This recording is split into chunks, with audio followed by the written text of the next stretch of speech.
সূরা বাকারা রুকু 18 এর অনুবাদ। আর প্রত্যেকেরই রয়েছে একটি দিক, যেদিকে সে মুখ করে, সুতরাং তোমরা সৎ কাজে প্রতিযোগিতায় এগিয়ে যাও।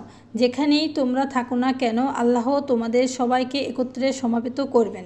নিশ্চয়ই আল্লাহ সর্ববিষয়ে সর্বশক্তিমান।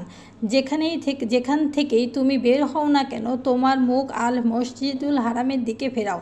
নিশ্চয়ই এটা হলো তোমার পালনকর্তার তরফ থেকে অবধারিত সত্য। তোমরা যা করো সে সম্বন্ধে আল্লাহ বেখবর নন। এবং যেখান থেকেই তুমি বের হও না কেন, তোমার মুখ আল মসজিদুল হারামের দিকে ফেরাও, এবং তোমরা যেখানেই থাকো না কেন সেদিকেই মুখ ফেরাবে, যাতে মানুষের কোনো অবকাশ না থাকে তোমাদের বিরুদ্ধে বিতর্ক করার। তাদের মধ্যে যারা জালিম তাদের কথা আলাদা। অতএব তাদের ভয় করো না, কেবল আমাকেই ভয় করো, যাতে আমি আমার অনুগ্রহ পূর্ণরূপে তোমাদের দান করতে পারি এবং তোমরা সৎ পথে পরিচালিত হতে পারো। যেমন আমি পাঠিয়েছি তোমাদের মধ্য থেকেই তোমাদের জন্য একজন রাসূল, যিনি আমার আয়াতসমূহ তেলাওয়াত করে তোমাদের শোনান, তোমাদের পবিত্র করেন, কেতাব ও হিকমত তোমাদের শিক্ষা দেন এবং তোমাদের এমন বিষয়ে শিক্ষা দেন যা তোমরা কখনো জানতে না।